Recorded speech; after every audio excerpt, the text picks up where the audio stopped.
자, 직무 충실하는 제가 이렇게 별표를 하나 쳐 놓도록 하겠습니다. 우리가 수직적인 자, 이렇게 별표를 하나 제가 치도록 할게요. 아이고. 별표가 있네요. 그죠? 자, 직무 충실하. 이게 여러분들 한번 읽어 봅시다. 자, 직무 충실하는 근로자의 동기부여를 위한 잠재력을 증가시키기 위해 다시요. 자, 근로자의 동기부여를 한다는 겁니다. 자, 그러니까 여러분들 이거 동기부여, 그러니까 여러분들 봅시다. 동기부여한다라고 하는 측면에서 보자면, 그죠? 여기를 기점으로 해서 A 영역일까요? 아니면 B 영역일까요? B 영역에 있죠. 인본주의를 바탕으로 하고 있습니다. 인본주의를 바탕으로 하고 있고요. 자, 동기부여를 통해서 자, 이렇게 해볼까요? 동기부여를 통해서 뭐랍니까? 업무의 난이도 증가 등 여러 가지 면모를 다양화시키는 것이다 라는 뜻이 되겠죠. 직무의 성과를 향상시키는 것이다 라는 뜻입니다. 그죠? 자, 교재에서 자, 직무 충실화에 대한 가장 개발된 접근 방법은 해크맨과 올드햄의 직무 특성화 모델이다 라는 뜻이죠. 해크맨과 자, 올드햄이라고 합시다. 올드햄의 뭐가 되는 겁니까? 그죠? 자, 직무 특성화 모델이라고 할 수 있습니다. 이거 여러분들 쉽지 않습니다. 그죠? 쉽지 않습니다. 자, 다시 여러분들 이 직무 충실화는 동기부여가 됐는지 안 됐는지를 파악해 봐야 되니까요. 이것은 어떻게 파악해 볼 수 있을까요? 관찰을 할까요? 아니면 상담을 할까요? 아닙니다, 여러분들. 어떻게 동기부여가 됐는지 안 됐는지를 파악해 볼까요? 우리가 분명 요 앞에서 배웠죠? 어떻게 합니까? 문제 도출하고 피드백은 뭐를 이용하더라? 설문조사를 이용하더라 라고 되어 있습니다. 그죠? 역시. 자, 이러한 해크맨과 올드햄이 사용했던 것도 역시 양적 조사를 해서 문제점을 찾아내려고 했던 것입니다. 그죠? 자, 그래요. 그렇습니다. 이것은요, 직무 충실화는 조직론에서 많이 다루고자 하는 겁니다. 그죠? 조직론에서요.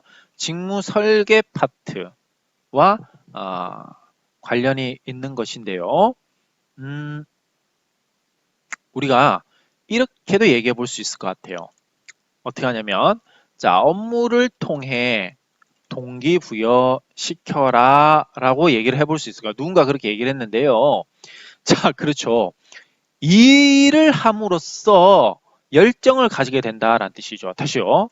열정을 가져서 일을 해라가 아니라요. 그죠? 자, 이거와 마찬가지로 일을 통해서 우리가 열정을 가질 수 있게 되는 것. 이게 바로 직무 충실합니다. 그러니까 일을 하면 할수록 너무 기분이 좋은 거죠. 더 일을 하고 싶고요. 여러분들 뭐 이런 거 이해할 수 있습니까? 그죠? 자, 그래요. 그래서 이렇게 하기 위해서는 어떻게 해야 되느냐라는 거죠. 그죠? 우선은 뭐를 파악해야 되는 겁니까? 그래서 사람의 동기를 먼저 파악했고요. 직무의 구조를 먼저 파악해야 되는 것이 되겠죠. 자, 이 직무가 다시 이 업무 분장이 그죠? 이 업무 분장이 이 직무가 이 하는 일이 이 사람에게 과연 도전 의식을 불러일으키는가라는 겁니다. 그죠? 과연 이렇게 도전 의식을 불러일으키는가라는 거죠. 자, 때요 이 사람들은 동기부여를 하게 되면서요. 임파워먼트를 가지게 됩니다. 임파워먼트라는 것은요. 자, 임파워먼트는 뭐라는 것이냐면 이렇게 합시다. 자, 임파워먼트를 부여하게 되는데요. 이 임파워먼트가 뭐냐면 자율권입니다. 그러니까 내가 어떠한 일을 추진해 나가는데요. 과장님이 또는 부장님이 혹은 이사님이 계속적으로 안 돼, 안 돼, 안 돼라고 하면 하다가 열정이 떨어질 수밖에 없어요. 그런데 자네가 한번 해보게 라고 했을 때 우리는 그 일에 대해서 굉장히 열정을 가지게 된다는 거예요. 그죠? 자, 그래서요. 이 자율권과 그 자율권이 나중에는 뭐까지 가져오더라? 자신감까지 가지고 오더라라는 것이 되겠죠. 이게 임파워먼트입니다. 자율권을 바탕으로 자신감을 가져서 일을 하게 만드는 게 바로 임파워먼트인 거예요. 그래서 이러한 임파워먼트와 사람의 동기와 직무 구조를 바탕으로 만들어지게 자, 해크맨과 올뎀의 직무 특성화 모델이라고 이렇게 보시면 됩니다. 그죠?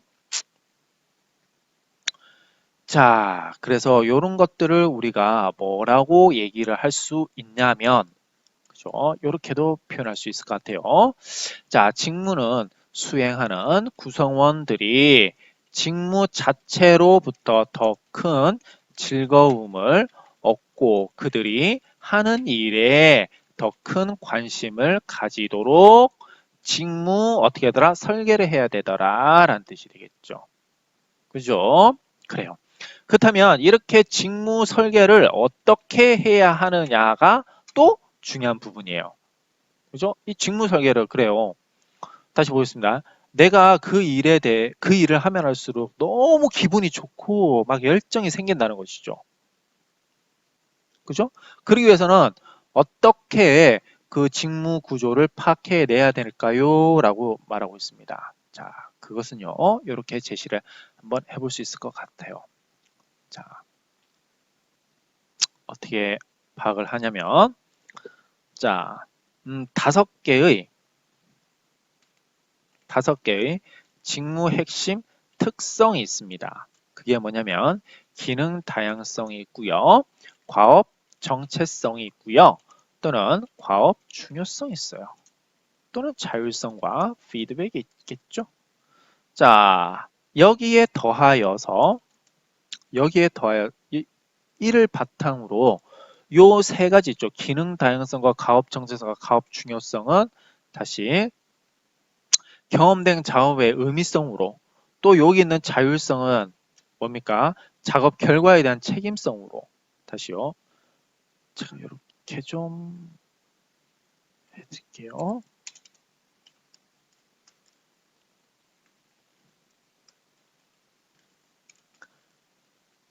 이렇게 합쳐져야 되는데요. 자, 얘네들은 이 세 가지는 다음에 뭘로 변하게 되냐면 자, 경험된 작업의 의미성으로 바뀌게 되고요. 자, 이 자율성은 나중에 뭘로 바뀌게 되냐면 자, 작업 결과에 대한 책임성으로 심리 상태가 바뀌게 되고요. 피드백이라는 것은 그죠? 어떻게 바뀌냐면 작업 활동의 실제 결과에 대한 지식으로 심리 상태가 바뀌게 되는 겁니다. 그죠? 그래서 자, 다시요. 봅시다. 이게 뭐냐면 여기 봅시다. 기능 다양성이 여러분 뭘까요? 그죠? 기능 다양성, 뭐 기술 다양성 뭐입니다. 여기서는 스킬입니다. 스킬. 스킬. 자, 이게 뭐냐면 직무 담당자가 직무를 수행하기 위해 얼마나 다양한 활동과 개인적 기능을 활용해야 하는지에 대한 정도예요. 내가 얼마만큼 활용해야 되지? 다시 내가 이 일을 하는데 컴퓨터 활용 능력을 얼마만큼 있어야 되는 거야? 그런 거죠. 외국어 능력을 얼마만큼 있어야 되지? 자, 그러면 과업 정체성이라는 건 무엇이냐? 자, 이 태스크에 관한 일이죠. 직무 담당자, 그러니까 예를 들면 근로자가 배정된 일의 단위가 전체 수준의 일을 차지하는 비중이 되는 겁니다. 그죠? 이게 왜냐면 태스크의 비중이 되는 거죠. 아, 내가 지금 아주 큰 일을 하고 있구나. 그죠? 자, 내가 전체 일에서 많은 일을 하고 있구나. 혹은 내가 조그마한 일밖에 안 하고 있네. 이런 식으로 해요. 그죠? 그 다음에 과업의 중요성이라는 게 있죠. 그죠? 자, 이것은요, 얼마만큼 이것이, 그죠?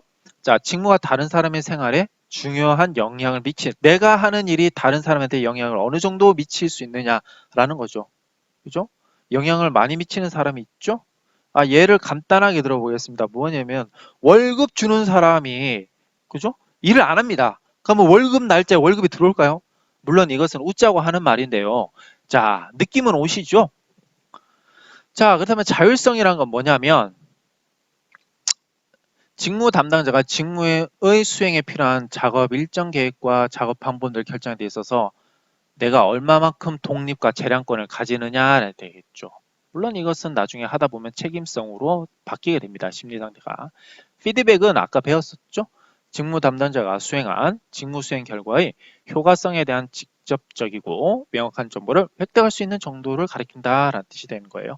내가 얼마만큼, 그죠?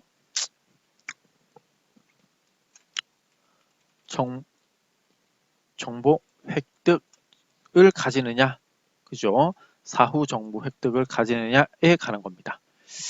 자, 그러면 이를 바탕으로 해서 다시 봅시다. 그 일이 내가 가지고 있는 능력이 뭐고 내가 하는 일이 얼마만큼 큰 일이고 그 일이 다른 사람에게 얼마만큼 영향을 미치는지 또는 내가 재량권이 얼마만큼 되고요. 이거 그냥 재량권이라고 합시다. 그냥 재량권이 얼마만큼 되는지 또는 내가 이 일을 했을 때 그 결과에 대해서 얼마만큼의 정보를 파악할 수 있을지 이 5개의 직무 핵심의 특성을 바탕으로 직무 구조를 설계를 해 보는 거죠. 자, 이렇게 하게 되면요. 어떠한 효과가 발생이 되냐면 높은 내적 동기가 발생이 되고요.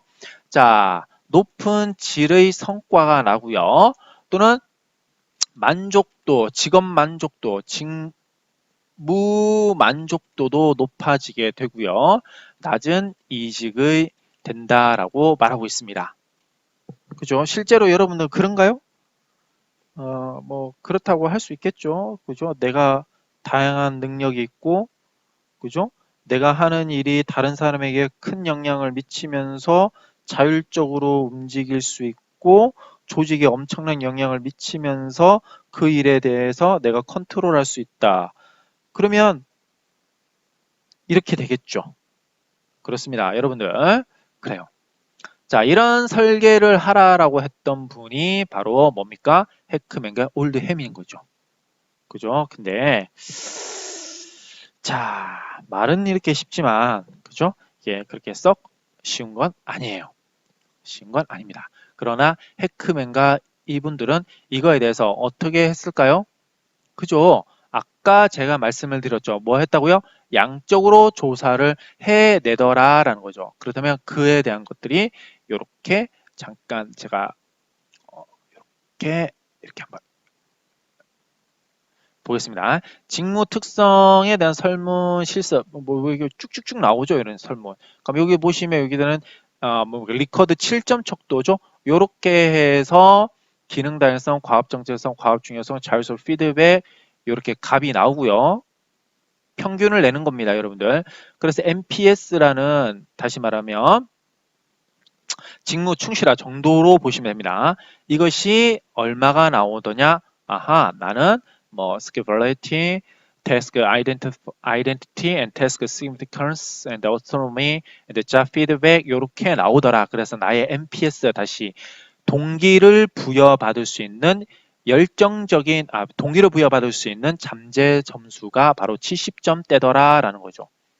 그죠? 당신의 NPS는 70점입니다. 그러니까 내가 이 직무를 했을 때, 그죠? 내가 이 직무를 했을 때 이런 것들이 얼마만큼 높아질까요? 얼마만큼의 수치를 가진다고 예측해 볼 수 있습니까? 그래, 너는 70점이야 라는 거죠. 그렇다면 팀장이 해야 될 일들은 요런 것들로 해야 되겠죠. 이해가십니까? 오케이. 자, 근데 뭐 그렇게는 되고 있지만 뭐 이렇게 효과성이 있을 수도 있고요. 없을 수도 있고요. 역시 그렇습니다. 좋아요. 자, 그렇게 해서 이렇게 해커맨과 OLM의 직무 특성화 모델을 여러분들 알아봤는데요. 이걸 여러분들이 현장의 인사과에 가서 무조건 써라 라고 얘기할 수는 없어요. 그죠? 여러분들이 보통은 이런 것들을 외주를 줍니다. 외주를요. 그죠? 외주를 줍니다. 조직 진단하게 되면요. 직무 충실화까지를 포함해서 해주기 때문에요. 보통은 여러분들이 이것까지는 하지 않는다라고 저는 알고 있는데요. 자, 그 다음 주제가 우리가 작업 스케줄의 변화라고 여러분 보시면 됩니다. 자, 작업 스케줄 변화 전략은 근로자들이 자신의 개인적 요구를 충족시키기 위해 업무 요건을 변경할 수 있도록 한다. 대안적 작업 스케줄 변화 방법 중 가장 일반적인 두 가지는 집중 근무제와 근무 시간의 자유 선택제이다 라는 뜻이죠. 자, 이게 뭐냐면 간단하게 집중 근무제가 있고요. 유연 근무제가 있습니다. 그죠? 집중 근무제는 주당 근무일수를 줄이는 것으로서 예를 들면 5일에서 4일로 줄인다. 요즘에 주 6일에서 주 5일로 바뀌었었죠, 여러분들? 이게 집중 근무제에 들어간다고 할 수 있습니다. 집중 근무제는 4-40 스케줄로 이끌어지는데 근로자들에게 10시간씩 4일 근무할 수 있도록 하는 선택권을 주는 것이다. 옛날에 주 6주 근무제였을 때는요. 5-50이었습니다. 5-48이었어요. 자, 4-40 플랜에 대한 조사 결과 근로자들의 태도에 긍정적 영향을 보였으나 업무 생산성에 대한 효과는 분분한 것으로 알려지고 있다라는 것이지요. 그렇죠? 그렇죠. 일을 그래도 시간을 많이 투여하면 글쎄요. 생산성이 높아질 수도 있을 것 같은데요. 그렇지 않은 연구 결과도 있으니까요. 자, 다음에 근무 시간 자유선택, 유연 근무제라고 하지 마시고요. 집중 근무제가 아니라 이렇게 합시다. 근무 시간 자유 선택제. 자, 이런 거 같은 경우는 좀 있습니다. 학교에서도요. 자, 애가 있으면, 초등학교 애가 있으면요. 근무 시간이 8시 반이라고 했을 때 9시 반 혹은 10시까지 출근할 수 있습니다. 그죠? 그게 바로 근무 시간 자유 선택제의 한 유형이라고 볼 수 있습니다. 그죠? 여기도 나오죠? 특히 두 번째 줄 봅시다. 육아 중인 여성 근로자들의 경우 자신의 가족 상황에 맞춰 근무 시간을 변경할 수 있는 옵션을 가지는 것이 매력적이다라고 되어 있는데요. 이게 코로나 사태 때문에 근무 시간 자유 선택제가 더 늘어날 수 있다라고 요즘 뭐 말이 나오고 있더라고요. 좋습니다. 자, 그렇다면 우리가 이렇게 함으로써 변화형 두 번째까지 한번 알아봤습니다. 이제는 변화형 세 번째, 조직 기술적 시스템 변화 방법에 대해서 한번 알아보도록 하죠. 본격적으로 TQM에 대해서 알아보도록 하겠습니다.